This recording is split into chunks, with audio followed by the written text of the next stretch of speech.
Imposter syndrome. You've heard the term, and I bet all of us have experienced it to one extent or another. Today, that's what we're going to talk about.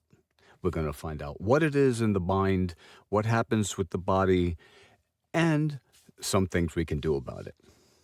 Hang on, because here we go.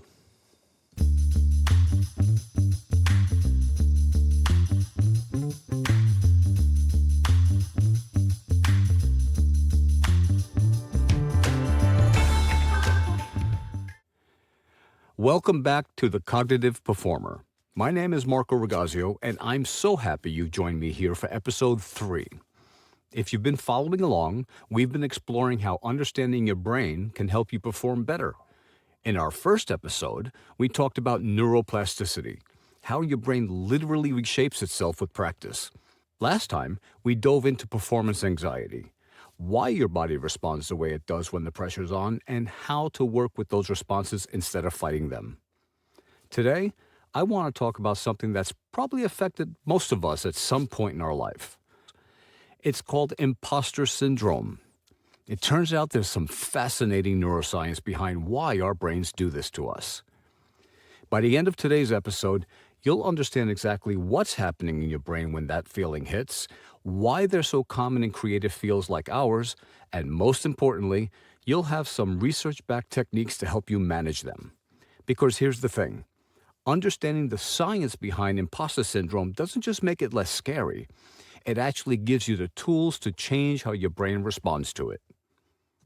So let's start with the basics. What exactly is imposter syndrome? Well, the technical definition is a persistent feeling of intellectual fraudulence despite external evidence of your competence. Basically, it feels like you're faking it even when you're not. This isn't some new concept either. It was first identified back in 1978 by two psychologists, Pauline Clance and Suzanne Imes. They studied high-achieving women in academic settings and noticed a pattern. Successful people consistently felt like they were fooling everyone around them. Now, this statistic might surprise you. There was a comprehensive systematic review done by Bravata and her team in 2020 that looked at 62 studies with over 14,000 people. What they found was that imposter feelings are incredibly common across different professions and experience levels. The prevalence varied widely, from 9% to 82%, depending on the group studied. But it was consistently present across all demographics. And of course, as always, I'll leave a link in the show notes if you'd like to check out that study. Now let's look into what's actually happening in your brain when imposter syndrome kicks in. This is where it gets really interesting because once you understand the neuroscience, you realize it's not a character flaw. It's just how your brain is wired to respond to certain situations. There's some fascinating research by Trossos and his team, again from 2020, that looked at the neurobiological underpinnings of imposter syndrome. What they found was that when you're experiencing these feelings, your brain activates the same stress systems that would fire up if you were facing an actual physical threat. Specifically, your brain activates what's called the hypothalamic pituitary adrenal axis. Yeah, that's a mouthful, huh? That's your body's main stress response system. When this gets triggered, it releases stress hormones like cortisol and norepinephrine. These chemicals help you deal with immediate danger. But when they're released because of imposter feelings, they create some real problems for us as voice actors. The cortisol affects your working memory, that mental workspace where you hold and manipulate information in real time. It also creates physical tension, especially in your upper chest and throat area. So imposter syndrome isn't just making you feel bad emotionally, it's literally affecting your instrument. Does this sound familiar? It's the same fight or flight response I talked about in the last episode about performance anxiety. Now that you understand what's happening in your body when imposter syndrome kicks in, let's dive into what's going on in your mind. The psychological side of imposter syndrome is really fascinating. And honestly, it's just as important as all the stress hormone stuff we just talked about, especially for us voice actors, where so much of our work is about emotional truth and interpretation. So here's what's really interesting. There's recent research by Picozzi, I think I pronounced her name right, Picozzi and her team from 2024 that looked at university students and found some connections that really make sense when you think about it. They discovered that imposter syndrome has a strong relationship with perfectionism, but not just any perfectionism. They call it maladaptive perfectionism. That's basically when you set these super high standards for yourself and anything less than what you think is perfect feels like a total failure. And man, does that show up in voice acting. You know that feeling when you're in the booth and you're thinking, that take was good, but not amazing, so it must be garbage. Yeah, that's this in action. But here's where it gets really tricky for us. When those imposter thoughts start creeping in, your brain starts doing this thing where it's constantly trying to gather evidence, but it's not looking for evidence that you're good at what you do. It's looking for evidence that you're a fraud. So you start noticing every little vocal wobble, every line reading that doesn't feel perfect, every pause that runs a bit long. Your brain becomes like this detective, but it's only collecting evidence for the prosecution, right? And then there's what researchers call attribution style, which is basically how you explain your successes and failures to yourself. People with imposter feelings have this really unfair way of doing this. When something goes well, like you book a great gig or nail a challenging character, you attribute it to luck or timing. But when something doesn't go perfectly, you immediately blame it on your lack of talent. We see this all the time in our industry. Someone books a national commercial, and instead of thinking, I'm skilled and I earned this, they think, wow, they must have been really desperate, or I just got lucky. But then they don't hear back on an audition, and immediately it's, I'm terrible at this. The 2020 systematic review by Bravato's team found this pattern across multiple studies and different professions. So it's not just us, but it definitely shows up in a lot of creative fields. And here's a perfect example of how sneaky these thoughts can be. I'm literally here working on a script about imposter syndrome, and I caught myself repeating some content from the last episode. But instead of thinking, oh good, I caught that and I can fix it, that little voice in my head went, a real pro wouldn't have made this mistake in the first place. You're just proving you don't know what you're doing. You see how this works? Even normal stuff like editing and revising gets turned into evidence that you're a fraud. And can we talk about the comparison trap for a minute? You know, the digital age has made this so much worse for everyone, especially for us voice actors. You're scrolling through social media, seeing everyone's booking announcements and awards, and you're comparing that to your Tuesday afternoon, where you spent 3 hours on an audition and you're not even sure it was any good. Everyone's showing their highlight reels while you're living the messy, uncertain, day-to-day realities of building your career. Here's another thing that's really specific to imposter syndrome. It messes with your relationship to feedback. When you're dealing with these feelings, positive feedback doesn't stick. A director tells you you nailed the session, and your brain immediately goes, they're just being nice or some other garbage. But any criticism, even constructive feedback, gets amplified and becomes proof that you don't belong. And there's this weird thing that happens with success, too. You'd think that booking more work or getting better at your craft would make imposter feelings go away, right? But sometimes it can actually make them worse. For some people, the more successful they become, the more they feel like they're fooling people, and the higher the stakes feel. It's like you're waiting for someone to tap you on the shoulder and say, okay, we figured it out, you don't actually belong here. This psychological dimension explains why just addressing the physical symptoms isn't enough. Your brain is literally creating this narrative that you're not qualified, and that narrative affects everything. How you interpret feedback, how you prepare for sessions, how you show up in the booth. That's why understanding these mental patterns is so important for us voice actors. Okay, now let's talk about some evidence-based interventions. The great news is that there's solid recent research on interventions that actually work. Let's start with cognitive behavioral therapy approaches, or CBT. There was a study in 2024 that looked at medical students with imposter syndrome. They found that an 8-week CBT program significantly improved mental health, self-esteem, and emotional regulation compared to a control group. Another really interesting study by Hutchins and Flores from 2021 developed a workshop intervention based on cognitive processing therapy.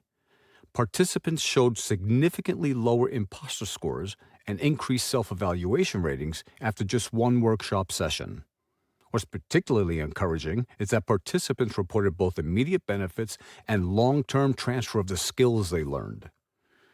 Now, let's talk a bit about mindfulness approaches.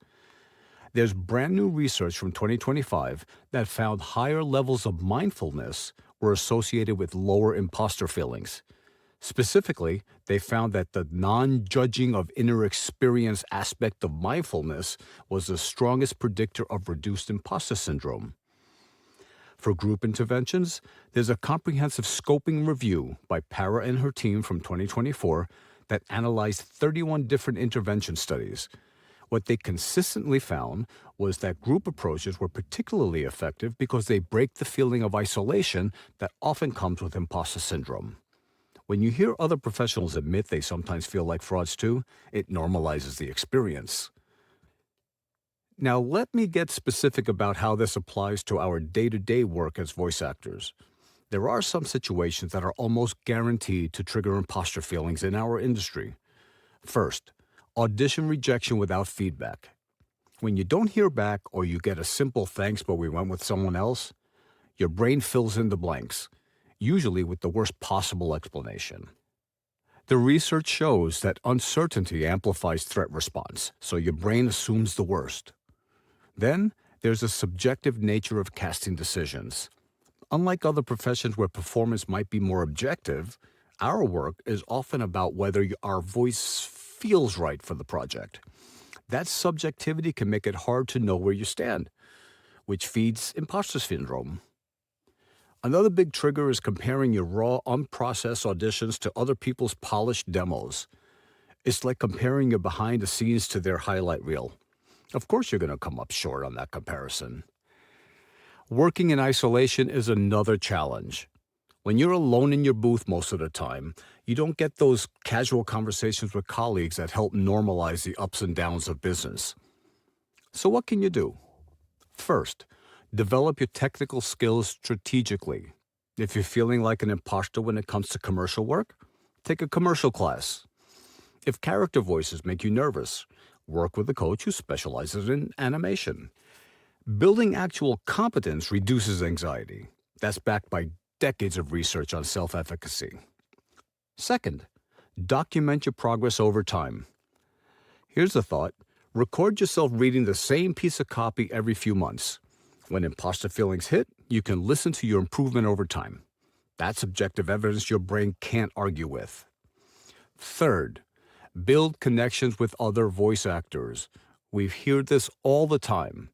Join professional groups, participate in online communities, attend workshops. The research is clear that peer support significantly reduces imposter feelings. Fourth, develop process-oriented goals instead of outcome-oriented goals. Instead of, I need to book this audition, focus on, I'm going to prepare thoroughly and deliver my best interpretation. Research shows that process goals improve performance under evaluation conditions. Finally, create a pre-audition routine that counters imposter thoughts. This might include reviewing your evidence file, doing some power poses, setting a process intention, and reminding yourself that you belong in this industry as much as anyone else. Before we wrap up, let me highlight some key pieces of research that really illustrate what we've been talking about. First, that comprehensive systematic review I mentioned earlier by Bravata and her team from 2020, they analyzed 62 studies with over 14,000 participants from all kinds of professions. What they found was fascinating. Imposter syndrome was consistently found across different fields, different experience levels, and different demographics. But here's the key finding. Imposter feelings didn't correlate with actual competence. People experiencing imposter syndrome were just as capable as those who weren't. Then there's the neurobiological research by Trossos and his colleagues from 2020. They emphasized that despite how common and impactful imposter syndrome is, we're just beginning to understand the brain science behind it. Their research points to chronic activation of stress systems, the same ones that would activate if we're facing physical danger.